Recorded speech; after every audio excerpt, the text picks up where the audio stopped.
But old Athens and Jerusalem both have a lot to say, and Silicon Valley will become a dangerous place, as indeed it has. And we could talk more about that. Indeed it has, precisely because it's been divorced from these other cities.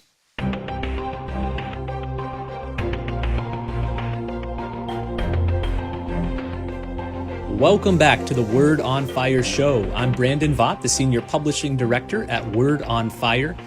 Tertullian famously asked, what does Athens have to do with Jerusalem? And what do either of these two cities have to do with Silicon Valley?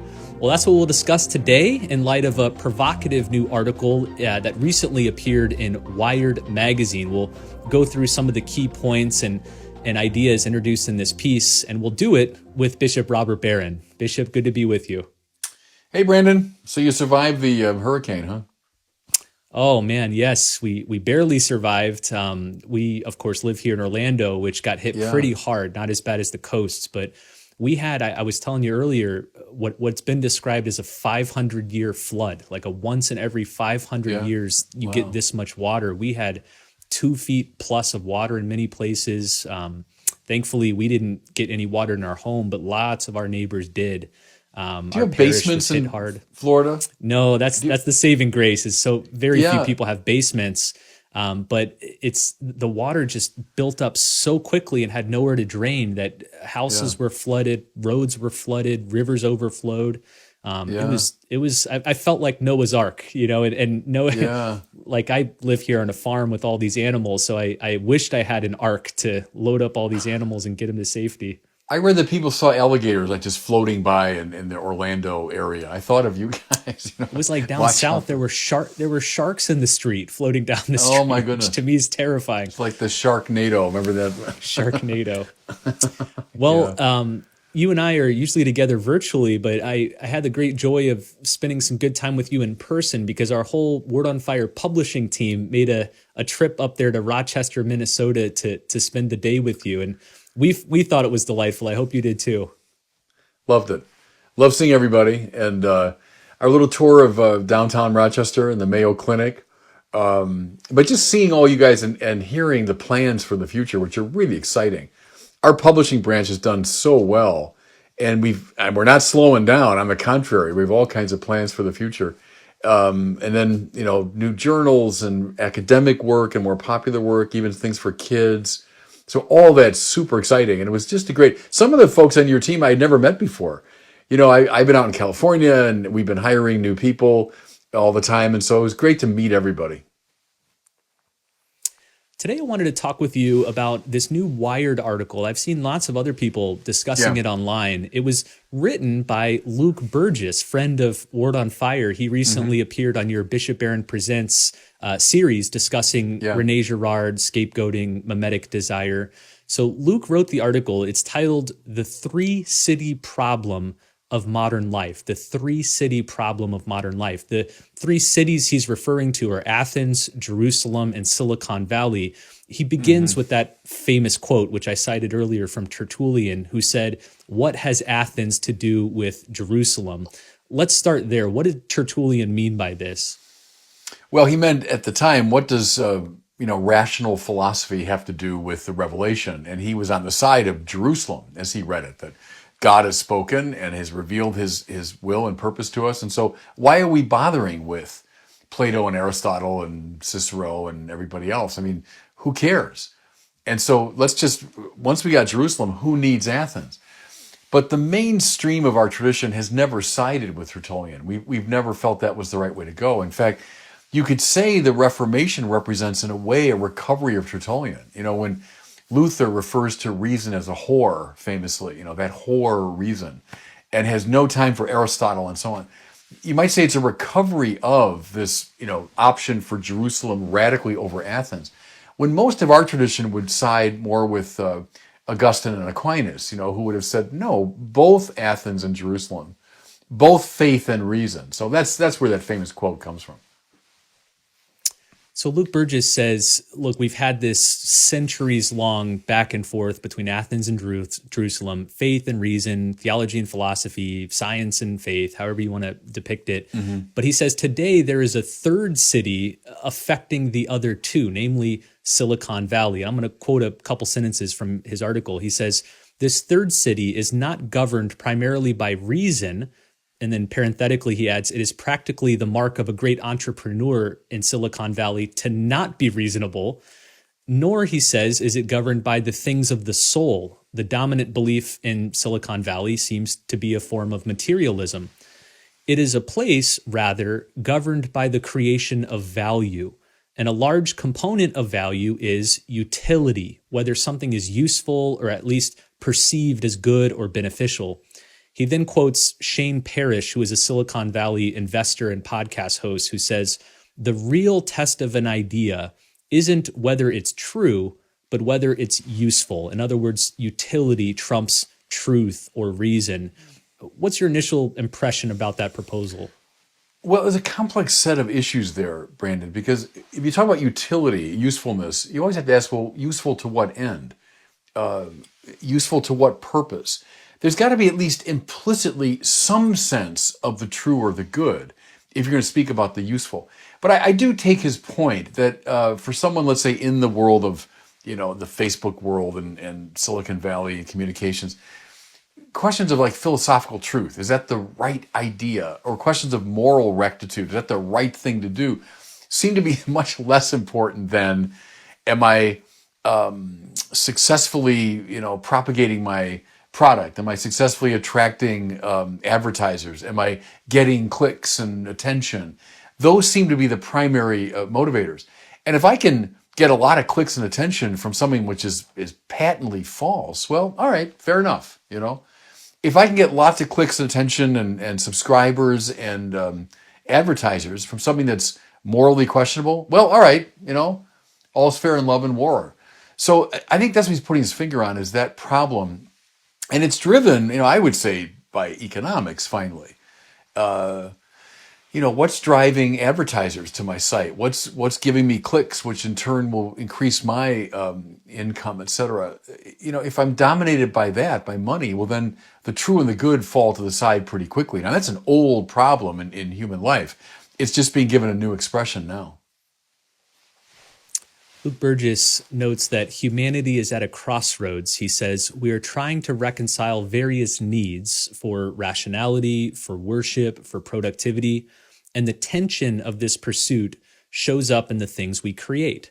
Because the three cities are interacting, we are now living with technology-mediated religion, for example, online church services, and technology-mediated reason, for example, 280-character Twitter debates.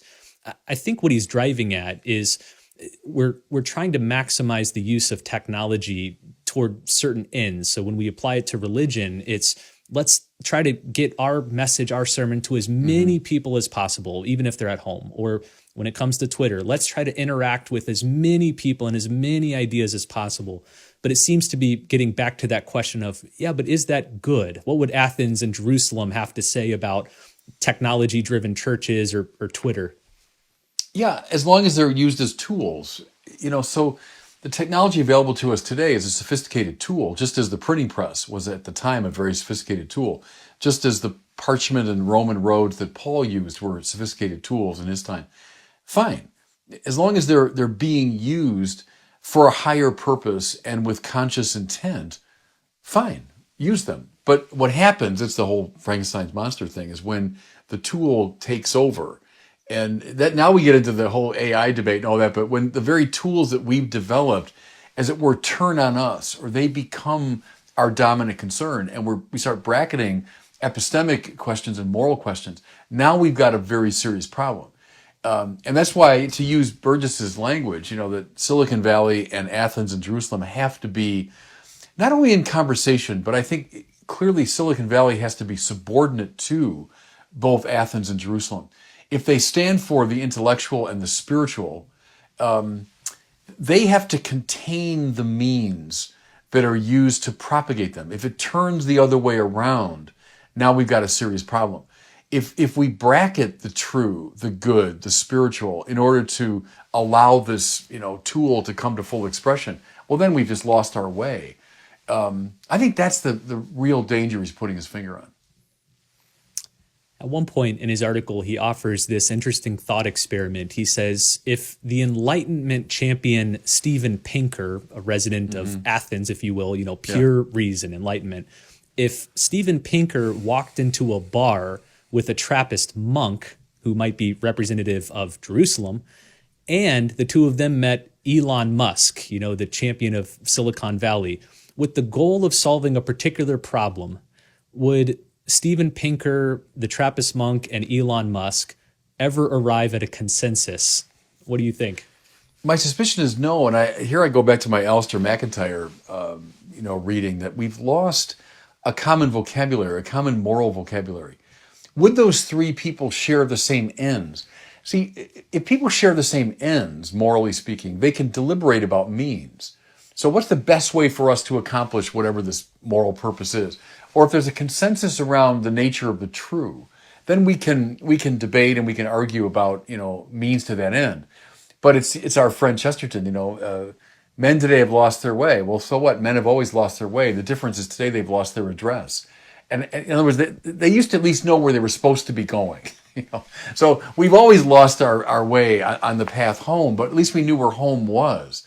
But now we don't know where home is. So I don't know if those three men would have enough in common. Let's say Pinker, the Enlightenment. The Enlightenment, let's throw off the shackles of medieval obscurantism. Let's let the modern sciences express themselves.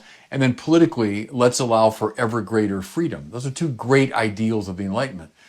Okay, as far as they go, but they've got to be situated within higher moral ends. If we bracket the religious and philosophical from that, we've got serious problems, which indeed has happened.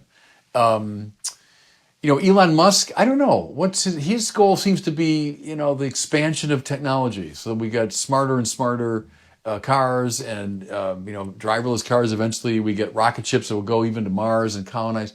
But, my nephew Drew works at SpaceX and he's working on some of those things. I remember I asked him one day, I said, well, but what would we do once we get to Mars? And I was meant to tease him with that sort of philosophical question. Like, okay, yeah, we could probably develop technology to get us to Mars, but if so, so what? Now, his answer, by the way, was pretty good. He said something like, well, it's just good to come to know more and more about the world. It's good to explore. And that's a decent answer. It motivated Columbus and it motivated, the great explorers of the 16th century. Okay. But that's a moral end. That's a kind of epistemic purpose. So the key, I think, again, is to keep all three of these cities in dialogue with each other. Silicon Valley is probably now would be like the sexiest of the three. It would be the one that most intrigues us, most gets our attention. But old Athens and Jerusalem both have a lot to say. And Silicon Valley will become a dangerous place, as indeed it has. And we can talk more about that. Indeed it has, precisely because it's been divorced from these other cities. Luke Burgess, I think, agrees with you that there needs to be dialogue between these three cities. In fact, he says our failure to understand the three-city problem is causing many people to isolate in one city or another without even realizing it. Yeah. He says academics, for example, confine themselves to academic boroughs and occupy themselves in the life of reason. Some Christians are calling for the adoption of a Benedict option, the case for communal religious life with boundaries separating it from the broader culture. And then Silicon Valley engineers immerse themselves in the ecosystem or the metaverse where capital and contacts flow freely, but where, he says in this beautiful image, a sandal-wearing Franciscan friar walking down the streets of Palo Alto in a brown robe could easily be mistaken for an eccentric founder of a Silicon Valley startup. He says there's little cross-cultural literacy, and the extent to which people begin clustering in one of these three cities, the extent to which they isolate, fortify the walls, close the gates, is the extent to which our culture suffers. Do you agree with that? Yeah, I do. And, what came to mind as you were reading that, Brandon, was John Henry Newman and his sense of the different dimensions of the church's life, the priestly, prophetic, and kingly. And when they get isolated from each other, we have trouble. So take our three examples here. What happens when Athens and Jerusalem are divorced from each other? Well, Athens becomes rationalistic. When you bracket the symbolic, the mystical, the ultimate meaning, the religious side of life, it devolves into a kind of Enlightenment rationalism. There were forms of it in the Middle Ages too. And that's something very cramped and arid. Now, divorce Jerusalem from Athens. What happens to Jerusalem? It can become superstitious. When you take the reasonable element out of religion, you stop theologizing. So Newman said one of the marks of a healthy Christianity is it stubbornly thinks about revelation. It asks critical questions. It engages the wider culture. So a believer who says, look, the Bible is the basis of my life, but I'm willing to use philosophy or science to reach out to the wider world. Well, now I'm in the spirit of Thomas Aquinas. And it's healthier for religion. It's like bringing some fresh air into what can become a stuffy, no longer mystical, but now superstitious space. Okay, so there's Athens and Jerusalem. Now, separate the two of them from Silicon Valley, as I think Burgess is using it. Well, they can both become eccentric and self-contained. If Silicon Valley is a means of communication, and honestly, that's how we're using it, Brandon. I mean, we're using a lot of the technology made available to us. God knows it's got a negative side, and I've talked about it a lot. I know all about it, so don't write me a letter about it. I know how negative the social media space can be. Nevertheless, we'd be derelict indeed if we didn't use it. And that's both, I think, the world of academia, the world of the university, and the world of religion. If we don't find a way to use this as a means of not just communication, but also connection, I don't underplay that. That Facebook and its cousins and so on have made possible a level of connectedness that is extraordinary and good. It's got a shadow side because we live in a sinful world, but it's good. So I guess I would bring the Newman hermeneutic to bear. We want reason, we want faith, we want communication, all to be in a healthy dialogue with each other. And then it's to the mutual benefit of all three. I thought Luke makes another interesting suggestion here. The path forward is grounded on mutual communication. We need to get these three cities talking with each other. But he also offers another idea. He says we should start taking anthropology seriously again. He says the three-city problem is a question of foundations. In each city, there is a different conception of what it means to be human. And each one, he says, is reductionist. We can only build things as great as our anthropological vision. The problem, for example, in Silicon Valley is the transhumanist movement. He says the problem isn't that it does too much, but that it wants to do too little. Humans are often treated as merely upgradable computers that need some hardware and software adjustments to become less buggy, and not as creatures made to worship. Or, he quotes your hero, Bob Dylan, creatures that gotta serve somebody. How important is this anthropological question when it comes to these three cities? Yeah, it's hyper important, it seems to me. I mean, who are we? What's our ultimate purpose? What is the human being ordered to? See, that's, as you know, Brandon, after the rise of modernity, when efficient and material causality became the dominant categories, and formal and final causality were more or less bracketed.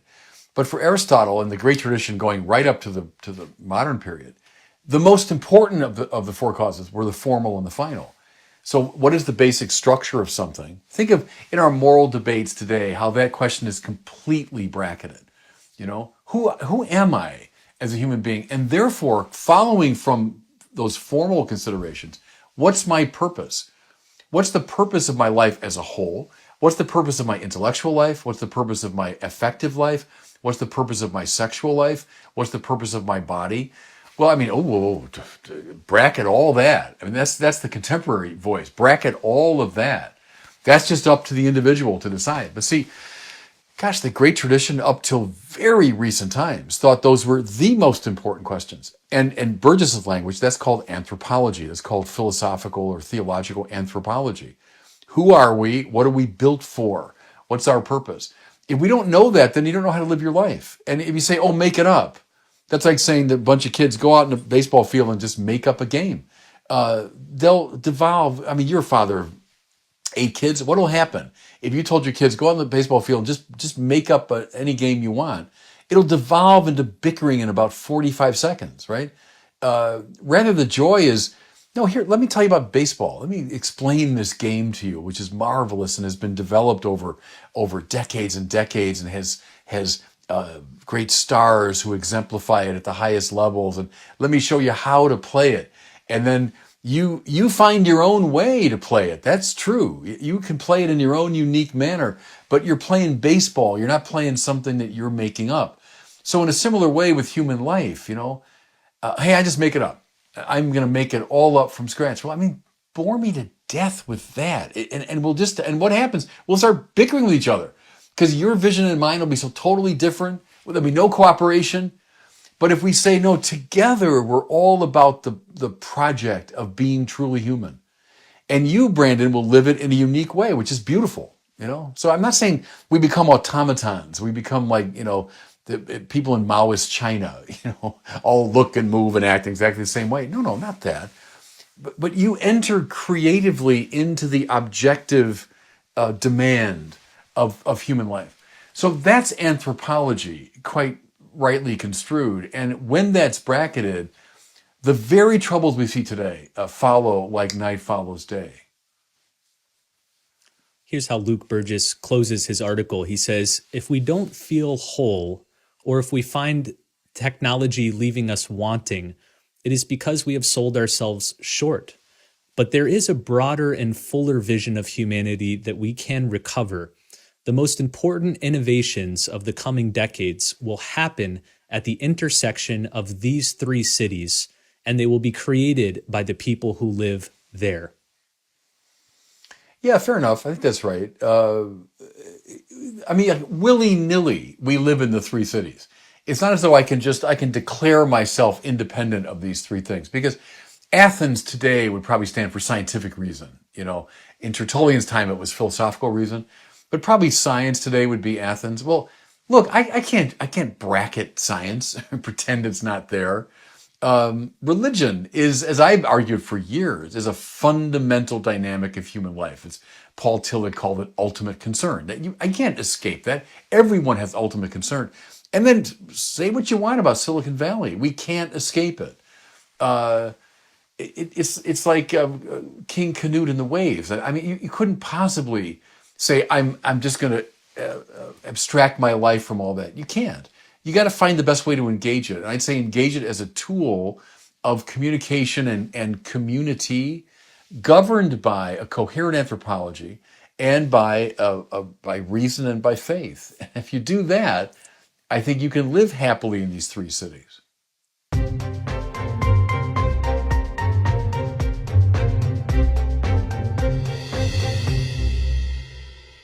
Well, it's time now for our question from one of our listeners. If you'd like to ask Bishop Barron a question, send it in at the website askbishopbarron.com. Today we hear from Kevin in Canada, and he's got a good question that loops into the themes we've been discussing today, namely concerning neuroscience and the soul. Here's his question. Hi, Bishop Barron. My name's Kevin Murray, and I'm from Montreal, Canada. And I was curious as to how you feel about the field of neuroscience and how it fits in with your understanding of the soul.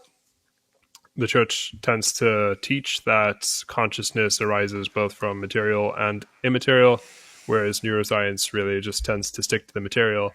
So I was wondering how you go about reconciling the two. Thanks. Yeah, thanks for that. We spent a lot of time at this recent conference in Rome talking about that, because there were neuroscience people there and AI people and all that. And I would say you're probably right in saying that neuroscience by its very nature is ordered toward what can be empirically measured and so on. So to that degree, neuroscience studies the brain and brain physiology and synapses and chemical reactions and all of that, all of which is involved, it's ingredient in what we call consciousness.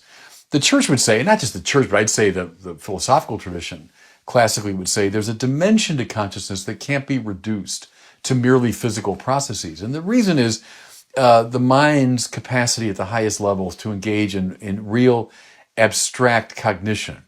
So, for example, make it simple. When your mind grasps the definition of a circle, well, that's not something you are imagining because you can't imagine it.